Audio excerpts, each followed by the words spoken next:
want you to try a little thought experiment with me to kick things off today. Okay, let's hear it. Imagine you're standing outside on a perfectly clear, crisp night. But it is not tonight. It's 3,000 years ago. Wow, okay, way back. Way back. You are looking up at the sky, and there is absolutely no light pollution. No city glow, no satellites blinking past. Just the stars. Just a vast, overwhelming, diamond-dusted canopy of stars. And if you stare up at that sky long enough, you start to notice something, well, deeply comforting. Which is how incredibly orderly it all is. Exactly. The stars are eternal. They follow these precise, mathematically perfect paths night after night, season after season. They never crash into each other. They never fight for space. Right. Now, I want you to imagine you're an ancient Eastern thinker looking at that breathtaking perfection in the heavens. And then you lower your gaze and you look back down at the dirt. You look at the human world around you. And it is not orderly. No, it's chaotic. It's brutally violent. It's driven by endless, messy, conflicting, selfish desires. And as you stand there, caught between the perfect sky and the bloody earth, you think to yourself, how on earth do we bring that perfect story order down here to fix this absolute mess of a human world? What's fascinating here is that this isn't just some abstract poetic thought experiment. That exact contrast. The sky versus the dirt. Yeah, the undeniable perfection of the cosmos versus the terrifying chaos of humanity. That is the literal spark that ignited one of the most profound intellectual revolutions in human history. It's the foundational question of an entire civilization's worldview. Absolutely. And that is our mission for today's deep dive. We have this massive, utterly fascinating stack of sources in front of us, covering the origins, the evolution, and the true beating heart of Neo-Confucianism. Which I know. Yeah, I know you're thinking. I can almost hear the collective groan from the audience. People hear Neo-Confucianism and they think, dusty rules. Right. Isn't that just a boring set of ancient, rigid rules about bowing to your elders and taking impossible civil service exams? But we need to completely throw those stereotypes away right now. Throw them out the window. Today, we are looking at this philosophy for what it truly was when it was born, which was a radical, earth-shattering, dangerous revolution. It really was a revolution in the truest sense of the word. And we're going to unpack a specific, largely misunderstood historical mystery today. The big one.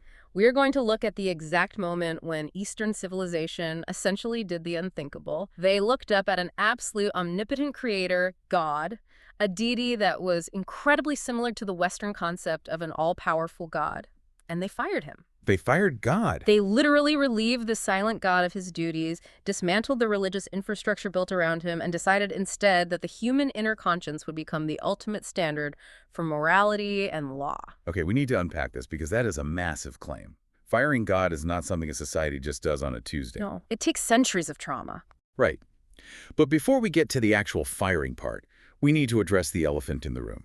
We need to talk about why you, listening to this right now, should care about a thousands of years old Eastern philosophy. Because people do have deeply ingrained misconceptions about this. Huge misconceptions. If you look at modern history, especially the narratives surrounding the late 19th and early 20th centuries, a lot of people point their fingers at Neo-Confucianism and say, that's the rigid, backward ideology that ruined the Joseon dynasty in Korea. Right, that it made them weak, inflexible, ripe for colonization. Exactly. And if we look closely at our sources, that is a profound, almost tragic misreading of history. The texts make it very clear it wasn't the philosophy of Neo-Confucianism that ruined the Joseon dynasty. And what was it then? It was corrupt officials, power-hungry aristocrats, and eventually pro-Japanese factions who twisted, weaponized, and ultimately abandoned the core humanistic tenets of that philosophy for their own political gain. They hollowed out the philosophy and just wore its skin to justify oppression. Precisely.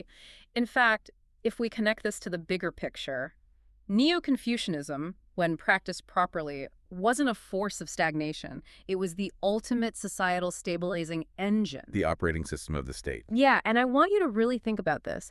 The Joseon dynasty lasted for 500 years. 5 centuries? 5 centuries of continuous rule. In the context of global history, maintaining a single, unbroken royal dynasty for 500 years is almost completely unheard of. It's the longest-lasting royal dynasty in the world. Exactly. Empires rise and fall, civil wars tear nations apart in decades, but Joseon held together for half a millennium. And the ideological operating system that kept that massive, complex society running, resolving disputes, maintaining cohesion for 500 years, that was Neo-Confucianism. 500 years. I mean, when you put it in that perspective, any societal operating system that runs without crashing into total anarchy for 500 years is something we desperately need to strike. Especially today. Especially today, when it feels like our own systems are fraying at the edges. So, to understand how this philosophy became so incredibly powerful, we can't start at the Joseon dynasty. No, we have to travel back. Way back. Before Neo-Confucianism was even a formalized system, before Confucius was even a glimmer in history's eye, we need to go back to ancient China, specifically to the Xia and the Shang dynasties. Also known as the Yin dynasty in some historical texts. Right, because here's where it gets really interesting. Back in those ancient times, people actually did believe in a god that looked, acted, and judged incredibly similarly to the Western concept of a creator. They did. We're talking about a period roughly 3,000 to 4,000 years ago. During the Xia and Shang dynasties, the entire political and social belief system was completely centralized around a supreme celestial entity they called heaven, or Tian.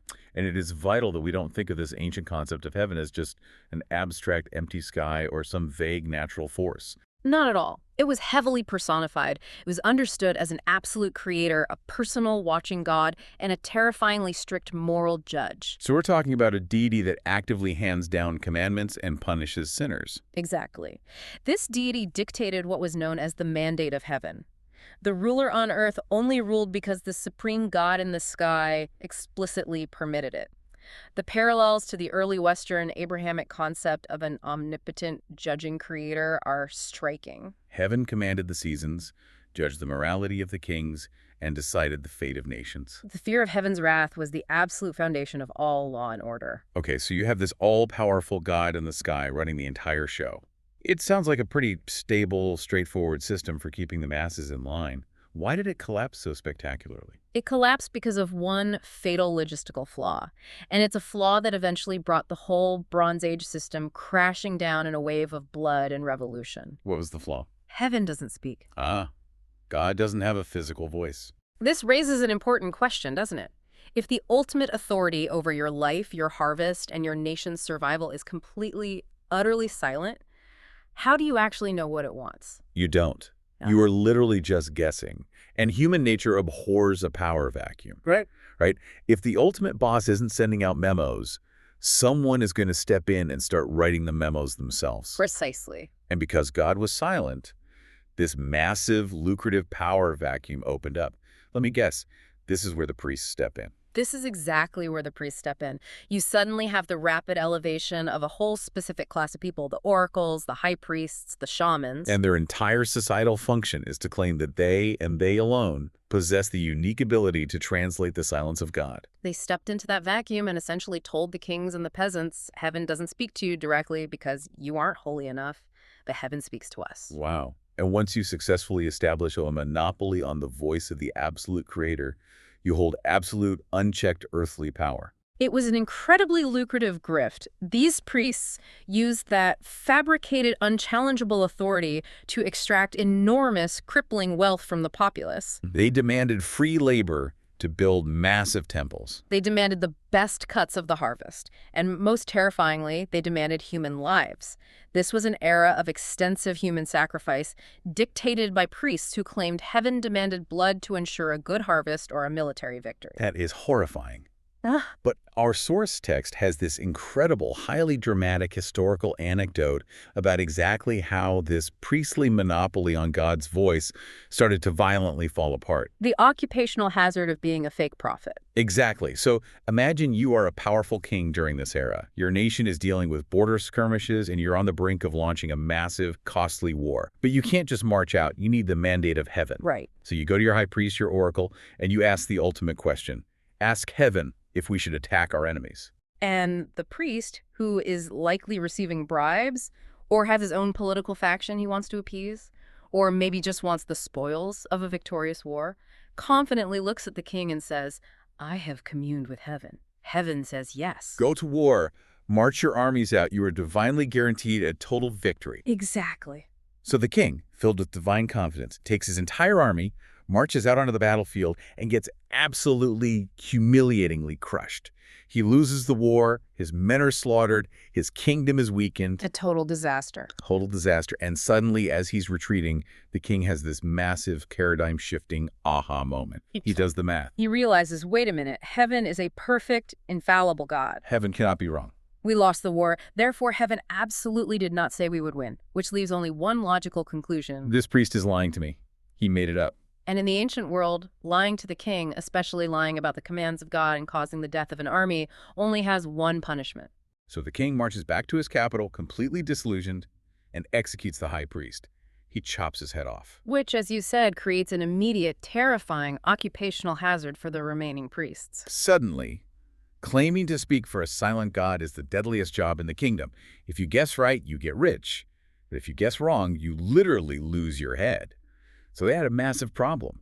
How do they keep their power and their wealth without taking the blame when things go south? What's fascinating here is the sheer, desperate ingenuity of their survival mechanism. They needed a way to visibly show the king and the people that heaven was answering, but in a way that completely removed the priest from the direct line of accountability if the prediction failed. The ultimate cover-your-tracks move. Right. So they invented a highly theatrical visual divination system. They would carefully prepare the flat belly shells of large turtles or the broad shoulder blades and femur bones of cows. This is the origin of the famous oracle bones. Exactly. The ritual was incredibly elaborate. They would take these bones and they would carve the king's specific question directly onto the bone's surface. Questions like, will we win the war next moon? Or will the wheat harvest be plentiful? Will the queen give birth to a male heir? High-stakes questions. Very high stakes. Then, in front of the king and the court, they would take a thick iron skewer, heat it in a roaring fire until it was glowing red hot, and then violently stab the glowing iron directly into a pre-drilled hole in the bone or the turtle's shell. Oh, wow. So the extreme sudden temperature change from the glowing iron hitting the room temperature bone. It would cause a massive thermal shock. The bone would loudly, violently crack. Fractures would shoot out across the surface of the shell in completely unpredictable, jagged patterns. And then the priest, sweating from the fire, would hold up this newly cracked, burnt piece of bone to the king and say, look, I'm not speaking. My mouth is closed. Heaven is speaking directly through the fire in the bone. Read the cracks. It was the perfect system of plausible deniability. The priest would interpret the shape of the cracks to give an answer. But if the war was lost or the harvest failed, the priest was no longer on the hook for lying. Oh, because he could just blame his own translation skills. Exactly. He could simply bow his head and say, oh, great king, I did not make the prediction. You yourself saw the cracks form. I simply misinterpreted the profound, complex writing of heaven. The fault lies in my mortal eyes, not in my prophecy. It completely shielded them from the executioner's block. It is an absolutely brilliant, completely cynical evasion of accountability. Very cynical. And listener, here is one of the most mind-blowing, world-shifting facts from the source material. Those specific carvings, the highly stylized way they wrote those desperate questions on those burnt turtle shells 3,000 years ago, that is the literal documented origin of ancient Chinese characters Hanzi. The entire foundation of the written language for a massive portion of the globe. A literary tradition that produced some of the greatest poetry and philosophy in human history. Started as a clever parlor trick for corrupt priests to dodge the blame for fake prophecies, it is a profound historical irony. The ultimate tool of human enlightenment, the written word, began its life as a tool of deliberate obfuscation and political control. It really is unbelievable. But let's look at the dire real-world consequences of this system. If we step back and analyze the political reality of this, you have an entire state apparatus, the Shang dynasty, running its government on magic 8 balls manipulated by a wealthy, untouchable elite. It's a completely failed state model. You simply cannot run a complex, growing society when the foundational truth of your government is whatever shape a hot iron makes on a turtle shell. It leads to terrible decision-making, breeds deep cynicism among the populace, and removes all moral accountability from the rulers. Right. If God told me to tax you into starvation, who are you to argue? And this inevitably leads us to the absolute spectacular and bloody collapse of the Shang dynasty under its final infamous ruler, King Zhu. Right, because when there is no moral check on a ruler other than a silent god controlled by yes-men priests, you get unchecked tyranny. The source text gives us a highly vivid, chilling description of this fall, specifically focusing on an architectural and cultural monstrosity called the Juqi Rulin. which translates literally to the pool of wine, forest of meat. The Juqi Rulen. To really understand the sheer gravity and the profound obscenity of this, we have to pause and set the stage of what daily life was like in the Bronze Age. Today, if you want a drink, you go to the corner store. If you want a steak, you open the fridge. We live in an era of unbelievable caloric abundance. But 3,000 years ago, making alcohol wasn't a casual hobby. It was a massive, resource-draining, highly intensive undertaking. It took weeks of back-breaking labor, and more importantly, massive amounts of precious life-saving grain, just to ferment a small clay jug of alcohol. Grain that could have kept a family alive through the winter was being rotted down for a buzz. And the situation with meat was even more precarious. Preserving meat in any large quantity was nearly impossible without industrial salt or refrigeration. When you slaughtered an animal, you had to eat it almost immediately before it spoiled.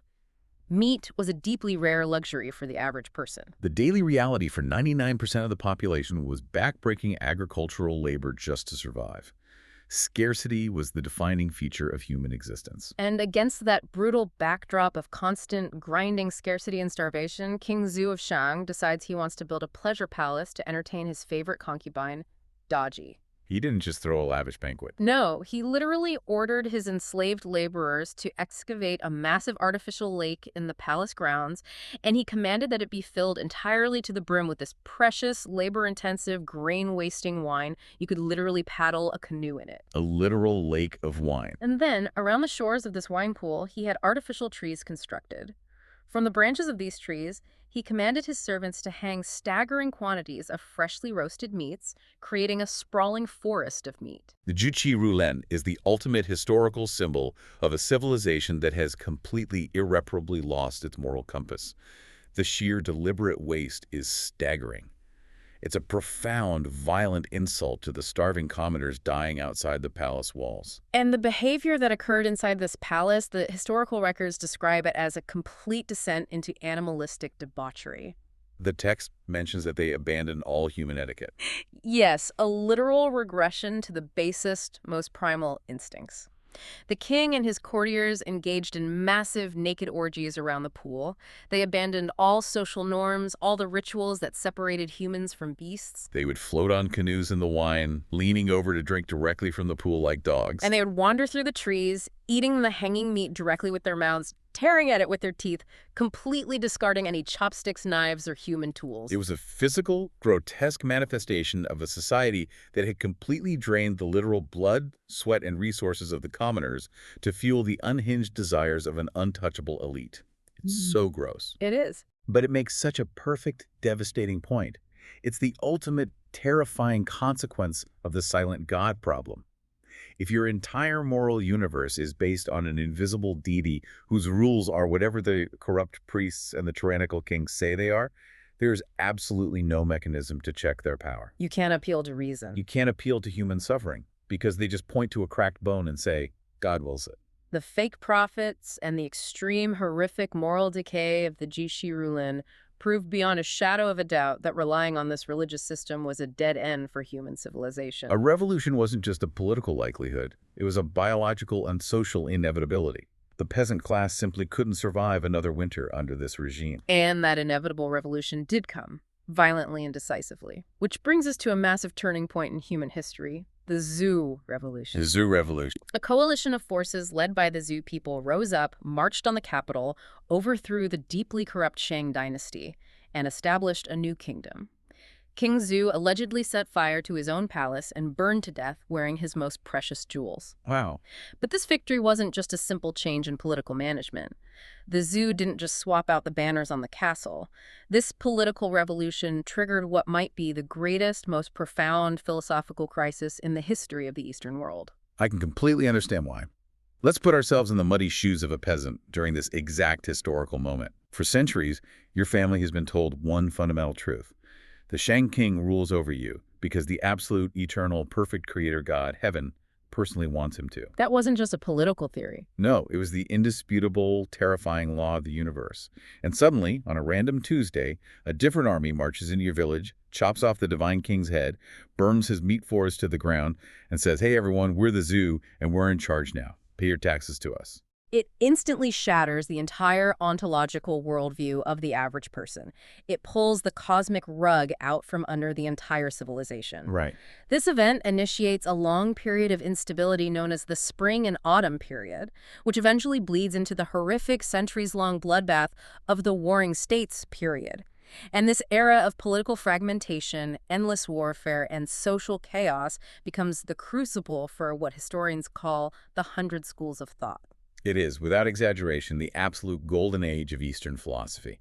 It's the era that forged the intellectual DNA of everything that came after. Because the new leaders, the Zhou dynasty, and all the subsequent warlords that follow had a massive existential PR nightmare on their hands. You can't rule a kingdom if the peasants think you've angered the almighty creator. So they had to answer two gigantic fundamental questions for the masses who were still deeply terrified of the old Shang god. What were the questions? Question number one. If heaven is eternal, absolute, and utterly perfect, why did it just randomly change its mind and switch dynasties? Doesn't that make God look fickle, weak, or worse, non-existent? That is the political question. Right. But question number two is even more profound, and it's the one that birthed philosophy. If the old, terrifying rules of heaven are gone, if the old system of priests and prophecies and cracked bones is dismantled and discredited, what is the new foundation for morality and law? Why should anyone obey the new king? More importantly, why should anyone be good to their neighbor? Why not steal or murder if the old god who used to punish them has apparently been overthrown? If the cosmic police force is disbanded, why not just loot the neighborhood? So, to answer these impossible questions, you have this incredibly vibrant intellectual marketplace that springs up. The Hundred Schools of Thought, you have all these different philosophical factions. I love picturing this era. You have the legalists who argue that people are inherently evil and you just need incredibly harsh punishments to keep them in line.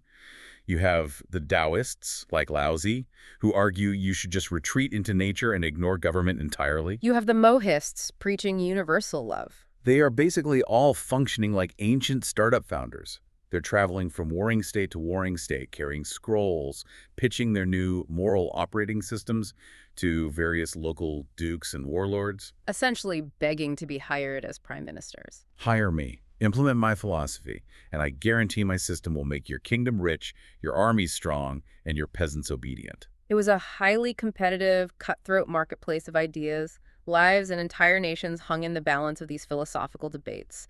And out of this chaotic, vibrant ferment, the early Confucians and, crucially, the thinkers over a millennium later during the Song and Ming dynasties who systematized this into Neo-Confucianism emerged with an answer that would permanently alter the trajectory of Eastern civilization. And their answer to those two massive questions was unprecedented. They realized they couldn't just tweak the old system. They had to completely, fundamentally redefine what heaven itself was. They fired the old god. Let's look at how they tackled that first massive PR question. Why did heaven change the dynasty and let the Shang fall? The Confucian answer was an absolute stroke of political genius. They told the people, look, heaven didn't change its mind randomly. Heaven isn't fickle. Heaven changed the dynasty because the Shang ruler, King Zhou, with his meat forest, had completely lost his derrick. Dare. This is a critical concept. It translates to virtue or moral power. Virtue. They argued that the mandate of heaven isn't a blank check that lasts forever. It is strictly conditional. It is based entirely on the active, ongoing moral virtue of the ruler. And to explain this to a largely agricultural society, they use this beautiful, highly relatable analogy of the changing seasons. How did they frame that? They explained that heaven is exactly like the passing of the seasons. The overarching cosmic cycle itself, the progression from spring to summer to fall to winter, is constant, eternal, and unchanging. That is the perfect law of heaven. What? But, crucially, every single time spring comes around on the calendar, it is a new spring. It brings new buds, new rain, new life. The old dead leaves of last year's autumn are gone.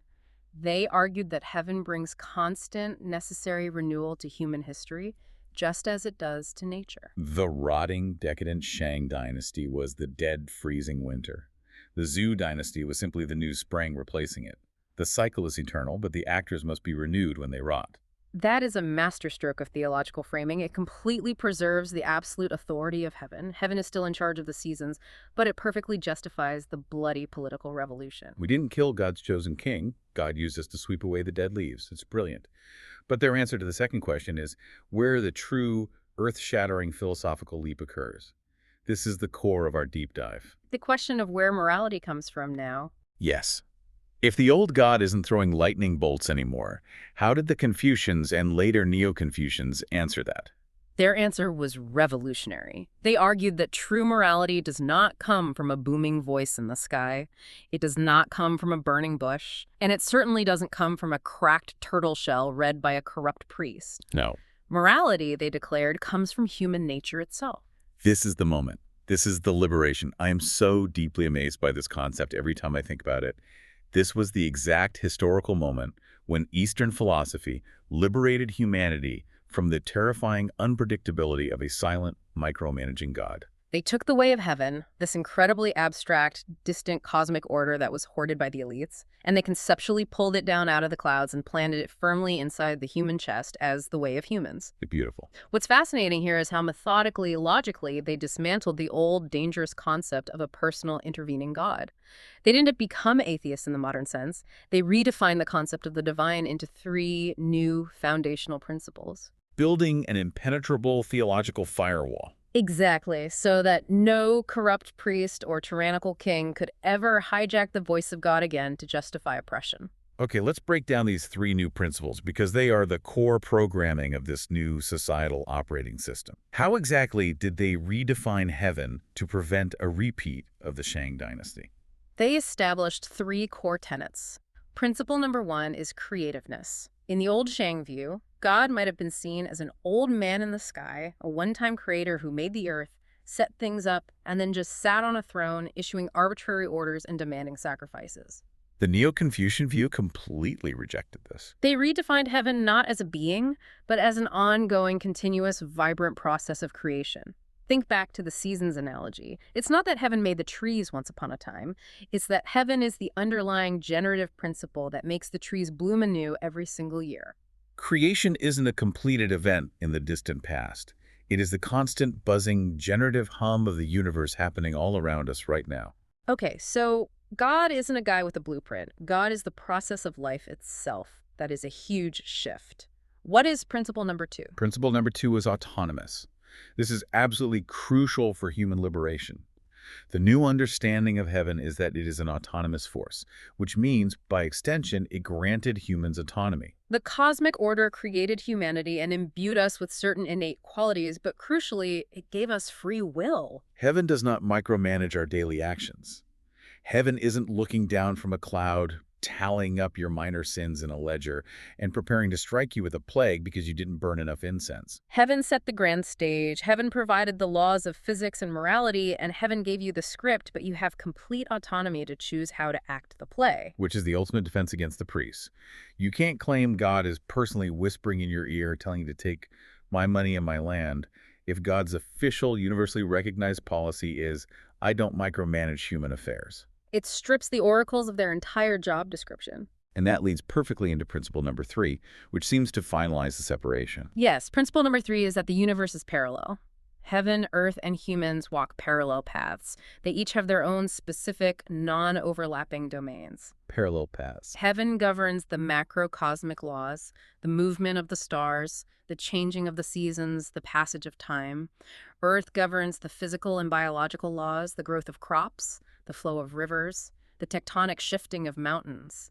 And humans govern the moral, social, and political laws. These three paths run alongside each other in a grand unified harmony, but they do not cross over and arbitrarily interfere with one another. The universe stays in its lane, heaven does its sky thing, earth does its dirt thing, and we humans have to figure out our human thing without expecting a magical rescue.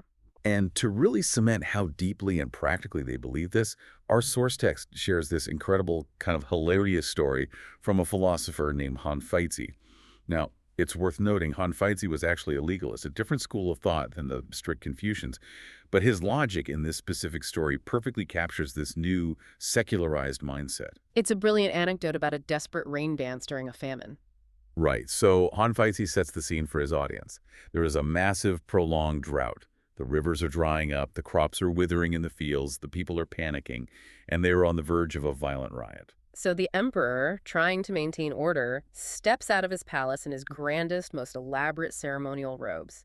He performs a deeply solemn physically exhausting rain dance, loudly begging heaven to open the clouds and send water. And miracle of miracles. Yeah. A few days later, the sky darkens and it rains.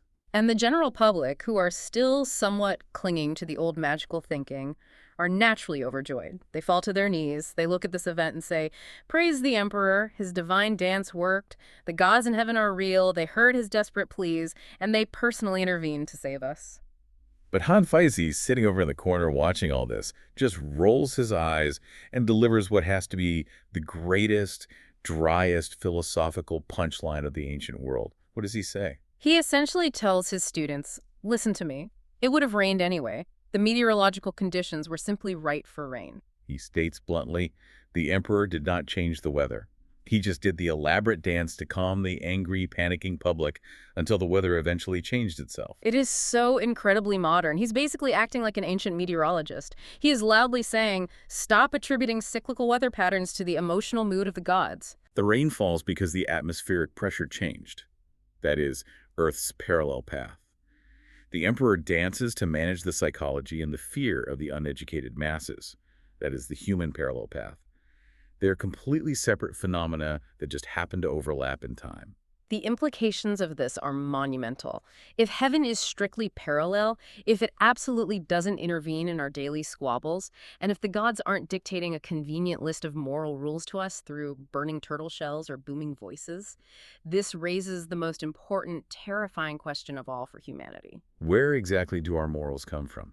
If the sky is completely empty of a judging voice, where on earth do we look to find the rules of right and wrong? And the answer the Neo-Confucians eventually arrived at is profoundly beautiful. You don't look up at the stars, you look inside. You look deep inside the human mind itself. Which brings us to the core of their psychological theory, the anatomy of conscience. This is where we dive into the truly deep waters of Neo-Confucianism, specifically a highly sophisticated branch of philosophical study known in Chinese as Xingliu.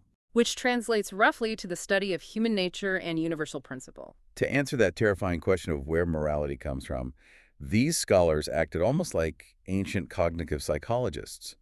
They metaphorically put the human mind on an operating table, opened it up, and dissected it to see how it worked. And when they looked inside, they divided the human mind, and really the entire functioning universe, into two fundamental interacting building blocks. Two forces. Qi and Li. I want to spend some real time unpacking these because if you don't understand Qi and Li, you cannot understand the Eastern worldview.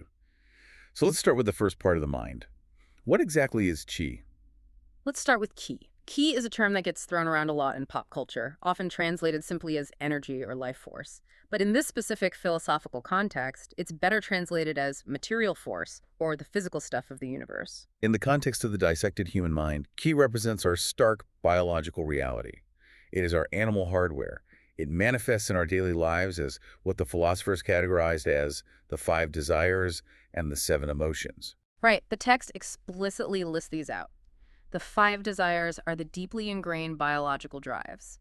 The drive for food, for sleep, for sex, for material wealth, and for fame or social standing. And the 7 emotions are the visceral reactions we feel. Joy, anger, sorrow, fear, love, hate, and desire. Now here's where we encounter a massive cultural divergence. A common misconception, often accidentally imported from certain Western ascetic or puritanical traditions, is that these physical desires and raw emotions are inherently sinful, dirty, or evil, that the body is a cage dragging the soul down. But the Neo-Confucians did not see it that way at all. They were incredibly pragmatic. Qi isn't evil. Qi is the necessary vital mechanism of biological survival. Without it, you die. It's just the engine running. I read a fascinating analogy about this in the source notes that I think perfectly clarifies how they viewed Qi. Think about a massive, powerful lion on the African savanna. Okay, a lion. That lion is a creature of pure Qi. When it gets hungry, it hunts. When it violently takes down a zebra, it doesn't pause, wipe its mouth, and politely ask the other lions in the pride if they'd like the first bite.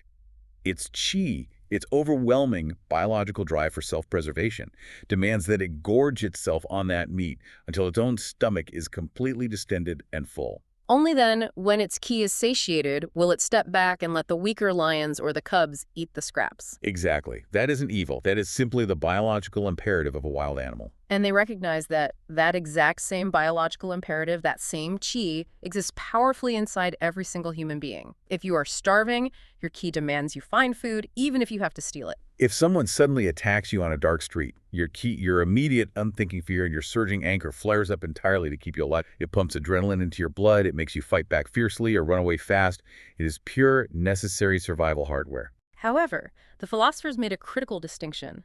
They noted that if a human being is only driven by qi, if their entire waking existence is just mindlessly chasing the next meal, the next sexual pleasure, the next pile of money, or violently dominating others for personal survival, they are functioning merely as an animal. They are the lion. In Confucian terminology, a person who is completely ruled by their biological qi is called a small person, or shaoren. Is shaoren, a small person. And that doesn't mean they are physically short. It means they are morally stunted. They haven't grown past their basic animalistic biology. But the core tenet of this philosophy is that humans aren't just naked apes. We aren't just lions on the savannah.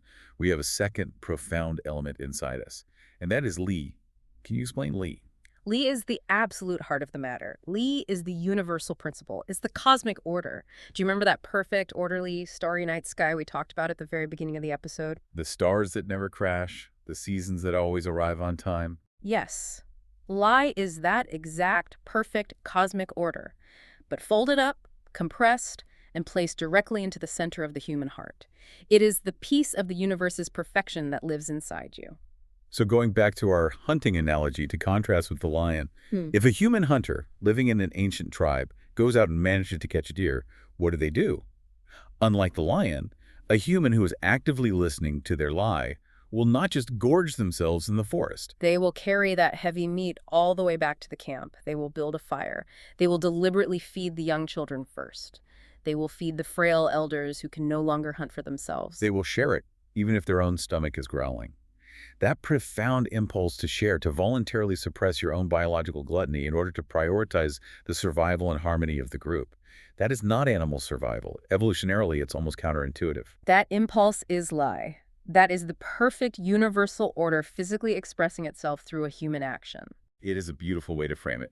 And the foundational philosopher Mencius, who lived during that chaotic warring states period and whose ideas were vastly expanded upon by the Neo-Confucians, brilliantly broke down exactly how this abstract Li actually manifests in our messy daily lives. He didn't just leave it as a vague feeling. He identified what he termed the four beginnings, which are the innate emotional sparks that, if nurtured, eventually blossom into the four cardinal human virtues.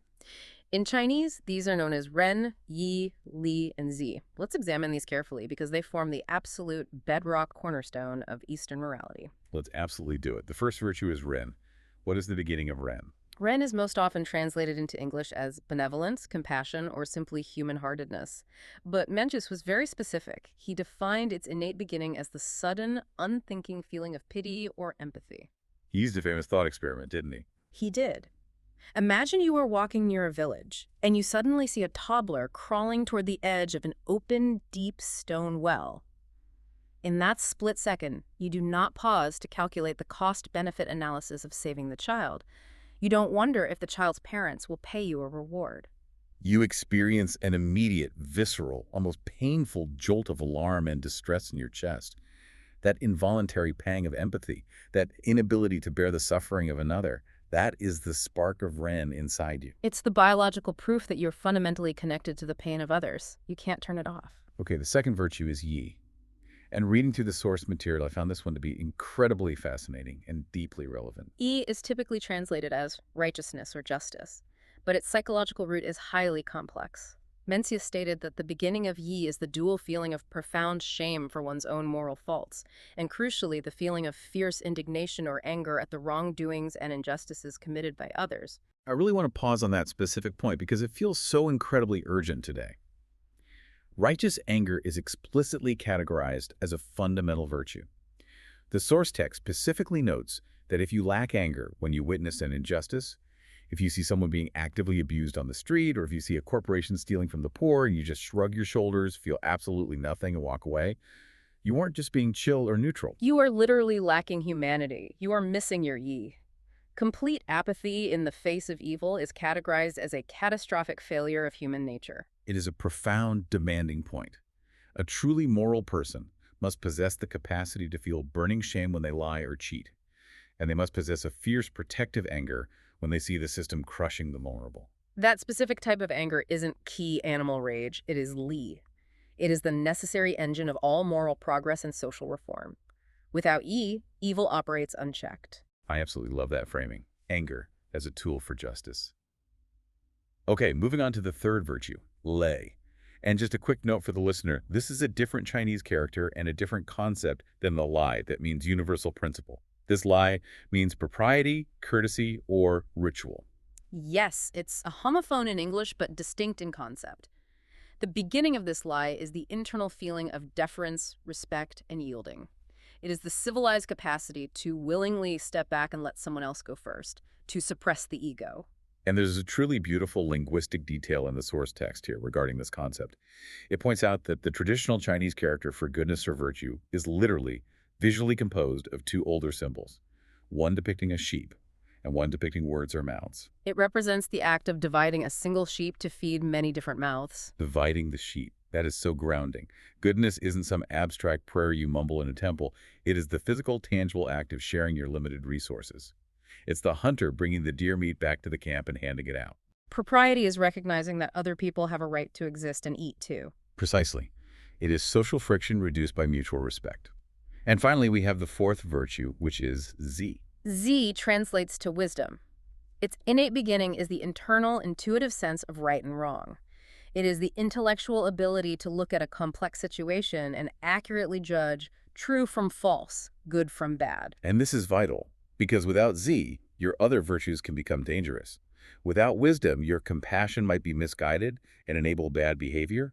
Without wisdom, your anger might become blind, destructive mob violence. Wisdom is the steering wheel that guides the powerful engines of the other three virtues. Okay, so we have Ren, Yi, Li, Zi. Compassion, righteous anger, propriety, and wisdom. Now, listener, if you are tracking with us, here is the absolute mind-expanding aha moment of the text. If you take those four massive, complex concepts, those four pillars that hold up human dignity, and you shrink them down, compress them into just two words, in modern Korean, that word becomes yangsim. Which translates directly to conscience. And if you compress it down even further to its absolute atomic core into just one single word, it is D-virtue. And this is exactly where the comparison to Western philosophy becomes incredibly illuminating, and it really helps bridge the conceptual gap between these two massive, distinct intellectual traditions. In the West, you have monumental figures like the Enlightenment philosopher Immanuel Kant. Kant famously wrote about his overwhelming awe for two things: the starry heavens above me and the moral law within me. He recognized that humans possessed a profound internal moral compass that defied simple animal logic. Furthermore, the Vatican, in its formal theological doctrines, explicitly defines human conscience as a literal law written by the finger of God directly into the human heart. Right, so in the Western Abrahamic view, conscience is essentially a divine implant. God wrote the software code, downloaded it, and installed it into your hardware when you were created. But the Eastern Neo-Confucian view is subtly yet radically completely different. How do they view the origin of this compass? The Neo-Confucians are arguing that this conscience, this yangsim, wasn't installed by an external separate boss in the sky. It is self-generated. It is simply the fundamental nature of the universe, the lie naturally expressing itself through the biological medium of a human being. It's exactly the same way that the law of gravity naturally expresses itself to the mass of a planet. A planet doesn't need God to remind it to pull things downward. It just does, because of what it is. Similarly, you don't need a judging God threatening you with hellfire to enforce your conscience, because your conscience is what you fundamentally are when you are aligned with the universe. That is such an empowering shift in perspective. And to illustrate just how powerful and durable this purely internal drive can be, the source text provides a striking, completely modern real-world example. It takes place in 2007 in Seoul, South Korea. A citizen anonymously mailed a surprisingly large sum of money directly to the Seoul Subway Authority. Inside the envelope, they included a handwritten note. The note confessed that many years ago, when they were young and struggling, they had repeatedly evaded paying their subway fares. They had jumped the turnstiles day after day. And the crucial detail here is that no one ever caught them. No subway guard yelled at them. No police officer arrested them. There was absolutely no external societal threat of punishment forcing them to pay that money back. The statute of limitations, both legally and practically, was long gone. They got away with it. They beat the system. They did beat the external system. But their innate sense of shame and their desire for righteousness wouldn't let the issue go. It sat there, burning quietly inside them. Decades later, completely unprompted by any external force, purely driven by the delayed activation of their own internal conscience, they calculated the debt, added interest, and paid it back. That specific action is the ultimate triumph of lei over the qi, the selfish animal desire to just keep the money.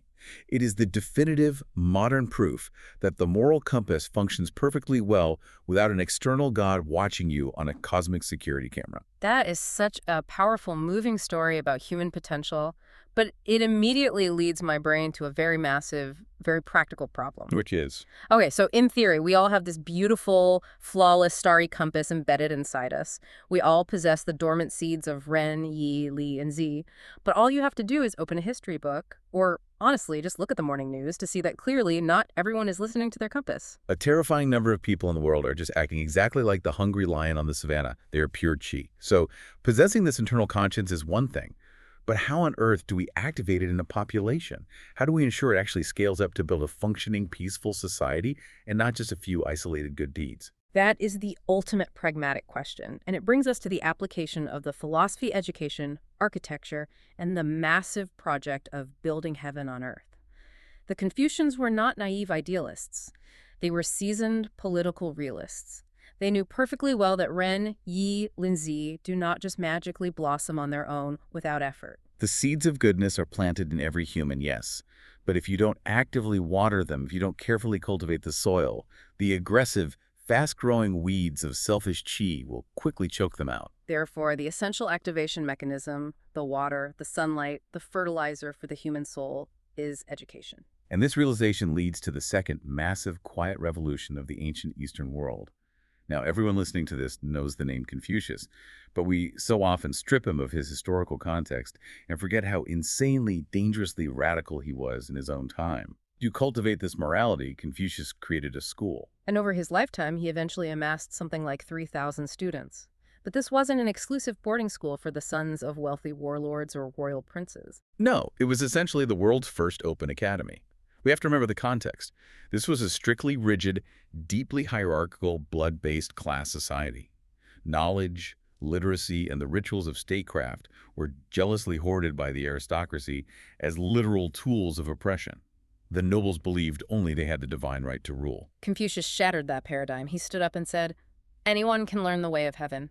He famously accepted students from any background so long as they brought a tiny, almost entirely symbolic tuition of 3 strips of dried meat. 3 pieces of dried meat. Oh. You didn't need gold. If you brought a handful of jerky to show you were serious, you got an education from the greatest mind of the era. It was profoundly politically subversive. By democratizing education, Confucius was actively democratizing morality and, by extension, the right to govern. He was publicly declaring that any person, regardless of their lowly birth or their poverty, could diligently cultivate their lai, overcome their base animal qi, and transform themselves into a junzi. A junzi is translated as a gentleman or a morally superior person. He entirely decoupled moral and political authority from aristocratic bloodlines. He was basically telling the peasants, you don't need to be born a king to develop the heart of a king. That is a revolutionary threat to the aristocracy. And what's so fascinating is that as this philosophy evolved into Neo-Confucianism and became the literal blueprint for entire nations like the Joseon dynasty, it didn't just stay trapped in the classroom or in dusty scrolls. It was literally, physically baked into the environment. Listener, if you ever have the chance to visit Seoul, South Korea, you can see this exact philosophy mapped onto the massive geography of the city itself. How did they design the capital? The architecture of Hanyang, which was the ancient name for the capital that is now modern Seoul, is an absolute masterclass in spatial philosophy and psychological conditioning. When they built the city, they surrounded it with a massive, impenetrable fortress wall to protect it. Built into this wall were 4 great gates, corresponding to the cardinal directions. But these gates were not just named North Gate or South Gate. They were literally explicitly named after the 4 cardinal virtues we just discussed: Ren, Yi, Li, and Zi. Let's actually list them out because it proves how embedded this was. The East Gate is colloquially called Dongdaemun, but its formal philosophical name is Hongninjimun, which directly represents Ren the mandate to arouse compassion. The West Gate, Donyumun, represents Yi the mandate to cultivate righteousness and justice. The South Gate, Songyema, represents Li the mandate to exalt propriety and respect, and the North Gate, Sugjungwon, which is later associated with a nearby gate called Hongjimun, represents Zi the mandate to spread wisdom. I want you to imagine living your daily life as a merchant or a scholar in that ancient city. Every single time you left the capital to travel or entered the capital to trade, you were physically, bodily passing through the towering stone concepts of human dignity. The city itself was a constant, inescapable architectural reminder of the moral compass you were expected to carry inside you. You couldn't escape the philosophy, you lived inside it. It's incredible urban planning as moral conditioning. But the philosophical architecture goes even deeper and higher than just the city walls. The entire structural relationship between humanity and the cosmos was mapped out in this massive, overarching trinity called Qianji-in, heaven, earth, human. What does that trinity actually signify? Jianji-in is the absolute core triad of Eastern cosmology. It perfectly, elegantly encapsulates the parallel principle of the universe we discussed earlier. Heaven, which is Qian, provides the overarching invisible principles, the Li, the passage of time, the changing of the sky. And historically, to honor this parallel path, the king would perform rituals at high mountain altars, such as the famous Chamseongdan altar. Then you have earth, which is Ji. Earth provides our physical, tangible sustenance. It provides the biology, the dirt, the rain, the changing seasons that grow our millet and rice. This vital force was honored at the Sajikdan altars, the altars of land and grain. Okay, so we have the sky providing the rules and the dirt providing the food. And then right in the middle, you have the human element and what do humans provide to this cosmic trinity? According to the philosophy, we provide the historical and moral continuity. We remember. We maintain the line of ancestors, we record history, we enforce the morality, and this vital human contribution was honored at Zhongmyo, the massive, solemn, royal ancestral shrine. So you have a perfect engine. Heaven provides the software rules, Earth provides the biological fuel, and humans actually run the engine of history. And if we look at the ripple effects of this Cheonji-in Trinity is so deeply embedded in the DNA of Korean culture that millions of people interact with it every single day without even realizing the profound ancient philosophy they are touching. Oh, this is absolutely my favorite part of the entire deep dive. Please explain how this connects to the alphabet. It connects directly to Hangul. In the 15th century, when King Sejong the Great, a deeply devoted Neo-Confucian scholar king, invented the Korean alphabet to increase literacy among the commoners, he based the visual design of the vowels entirely, completely on this Cheonji in philosophy. It's brilliant in its simplicity. A single round dot represented the round dome of heaven. A flat, horizontal line represented the flat expanse of the earth. And a vertical, standing straight line represented a human being standing between them. Every single vowel you read or write in the Korean language is a visual, philosophical combination of heaven, earth, and human. It's literally right there on the keyboard of every single modern smartphone in South Korea right now. When you text your friend to grab lunch, you are physically typing out Neo-Confucian cosmology. You press heaven, you press earth, you form a word. And it doesn't stop there. It's the absolute foundation of the Taegugi, the modern South Korean national flag with its balance of forces. The philosophy is completely inescapable. It is the water they swim in. But we need to look at how this philosophy, which starts in the individual heart and shapes the alphabet, actually scales up to govern an entire state. Because this progression leads to one of the most explosive, dangerous, and misunderstood political concepts in the entire text. This internal conscience we've been talking about, it doesn't just stay inside you. It radiates outward in concentric circles. Right. It starts at home, at the micro level, as hyo filial piety, loving, serving, and respecting your parents who gave you life. Exactly. Then, as you step outside your front door, that same virtue expands outward into the local community as li, or propriety, treating your neighbors with baseline respect, obeying local laws, and sharing that metaphorical sheep. And finally, as it reaches the macro level, it scales all the way up to the national level as a concept called chung, which is universally translated as loyalty to the state or loyalty to the ruler. Now, I have to stop you right there, because loyalty is an incredibly tricky, loaded word. When a modern 21st century person hears the phrase loyalty to the ruler, alarms go off. They immediately think of 20th century totalitarianism. They think of blind obedience, soldiers marching in lockstep, secret police, and citizens doing whatever the dictator says without question. But the source text drops a massive philosophical bomb here that completely, utterly flips that authoritarian assumption on its head. It really does. It is the ultimate safeguard. In the true, original Neo-Confucian framework, Chung absolutely does not mean blind, unquestioning obedience to a flesh-and-blood person sitting on a throne. True loyalty is loyalty to the conscience itself, to the eternal principles of Ren, Yi, Li, and Ji. The human ruler, the king, or the emperor is only legitimate as long as they are actively acting as a pure vessel for those virtues. Their authority is conditional on their morality. So what happens when they fail? What happens if a ruler stops being virtuous? What if a modern president or an ancient king abandons the suffering people, becomes deeply corrupt, starts hoarding wealth, and essentially starts building their own modern version of a pool of wine and forest of meat? When that happens, the mandate of heaven is broken. The ruler has reverted to an animal, a Shaoran, driven only by qi. And the text is shockingly explicit about the consequences. If a ruler actively ruins the people, true Chung, true patriotic loyalty to the nation and to the universal conscience, does not just allow you to rebel, it practically demands that you drag that corrupt ruler down from the throne. Loyalty literally demands revolution.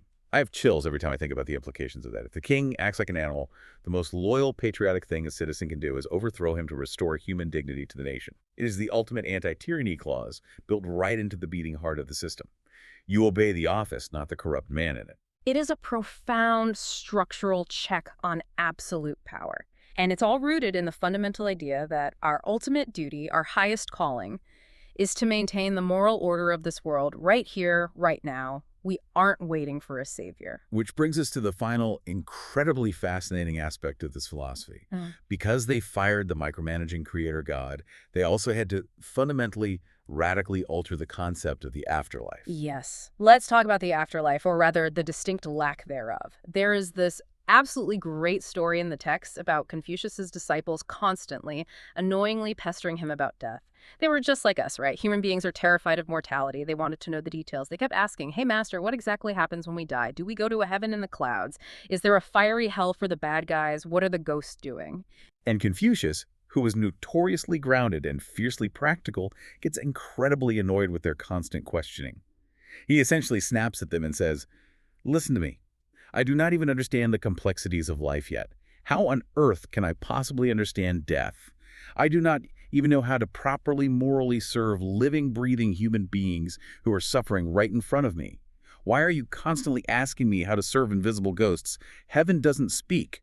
Focus on what is in front of you.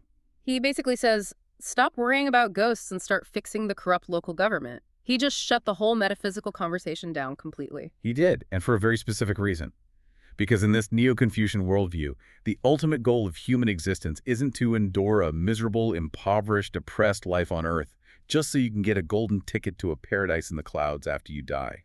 The Eastern concept of immortality is entirely different and deeply secular. You don't live forever playing a harp in the clouds. You live forever in memory. The idea is that you only truly finally die when the very last person on Earth who remembers your name forgets it. This is the entire practical reason behind the elaborate, beautiful ancestor rites that are still practiced today. Families meticulously perform these memorial rites for 3, maybe 4 generations, because realistically, that's exactly as long as living memory lasts. You might vividly remember your grandfather, you might have heard stories about your great-grandfather, but after that, the individual faces fade into the general respected ancestral collective. However, there is a loophole to this mortality. If you do something truly extraordinary, if you live a life of immense, undeniable virtue, if you produce profound philosophy, or if you physically save the nation from destruction, your memory escapes the narrow bounds of your immediate family. Think of a towering historical figure like Admiral Yi Sun-sin, who miraculously saved Korea from naval invasion, or Confucius himself. They are still actively remembered, fiercely debated, written about, and honored with national rights centuries and millennia later. In the true Neo-Confucian sense, they have achieved actual immortality. They are still functionally alive because the massive gravity of their influence still actively shapes the world of the living today. So the focus of the entire philosophy is entirely 100% locked onto the present moment.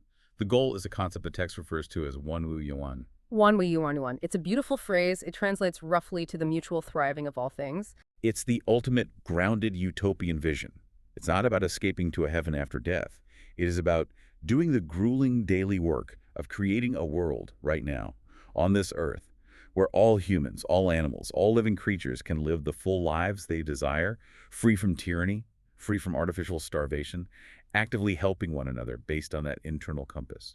It is literally the project of building heaven on earth using only human hands. And the absolute crux of that massive project is that it relies entirely on every single individual deciding on a daily basis to tune out the external noise, look deeply inward, and actively choose to follow that story compass of Ren, Yi, Li, and Zi rather than giving in to the lion. Okay, we have covered an immense, staggering amount of ground today.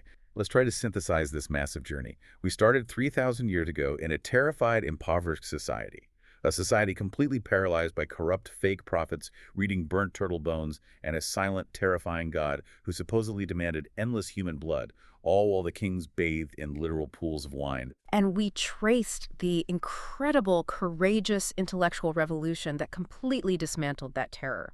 They fired the silent God, they took the ultimate moral authority, the perfection of the universe itself, and they planted it directly, unbreakably inside your own chest. They turned the human conscience into the absolute center of the moral universe. And if we bring this all the way back to you, the listener, sitting in traffic or walking your dog today, we may not have priests burning turtle shells to predict wars anymore, but we are absolutely, undeniably still surrounded by fake prophets. Today, we have massive, opaque algorithms dictating what we should desire and what we should fear. We have politicians actively trading in anger and division. We have influencers and highly targeted advertising constantly telling us what to think, who to hate, and what we absolutely must buy to be happy. They are constantly, scientifically trying to agitate our chi, our base animal desires, to keep us distracted and in a state of mental consumer slavery. The ancient Neo-Confucian challenge is incredibly, desperately urgent right now. It cuts through the noise and asks you a direct, uncomfortable question. Are you blindly following all that external noise and manipulation? Or are you doing the hard, quiet work of looking inward, suppressing the lion, and following the starry sky inside your own conscience? That is the ultimate challenge. And before we go, I want to leave you with one final, deeply provocative thought to chew on. Building on everything we've just discussed, think about the massive historical divergence between the East and the West. The Western philosophical tradition eventually became obsessed with the pursuit of truth, goodness, and beauty in a very objective, external, measurable sense. And that relentless obsession with dissecting objective truth eventually paved the way for the scientific revolution, the industrial revolution, and the hyper-technological world we live in now. But the Eastern tradition, as we just saw, fired the external, objective God to focus almost entirely on relationships, on internal human harmony, and on the doctrine of the mean, finding the balanced, practical, moral path right here on Earth between people. And while they didn't have an industrial revolution, that focus led to immensely practical, world-changing technologies aimed at societal stability, like paper for bureaucracy, gunpowder for defense, and the compass for navigation. So here's my question for you to take into your day. If Eastern philosophy fundamentally reoriented its entire civilization 3,000 years ago to focus on human relationships and practical earthly harmony over absolute divine truth, what would our modern, hyper-isolated, deeply anxious, tech-addicted society look like today if we boldly, radically applied that exact same doctrine of the mean to our relationship with artificial intelligence? We're currently building these massive, completely silent, incomprehensibly powerful, godlike algorithms right now. They are the new silent gods living in the cloud, and tech CEOs are the new high priests telling us what the algorithms want. How do we find that Wanwu Yongyuan, that mutual thriving between our deeply human, empathetic, fragile conscience and the cold, powerful, relentless logic of the AI we are creating? Are we going to lazily let the algorithm become the new oracle bone, dictating our morality and our wars, or are we going to force it to run strictly parallel to our humanity, serving the Li inside us? It's a heavy question, but it's something to think about the next time you look up at the stars, or more likely, the next time you look down at your phone. Thanks for joining us on this deep dive. We'll see you next time.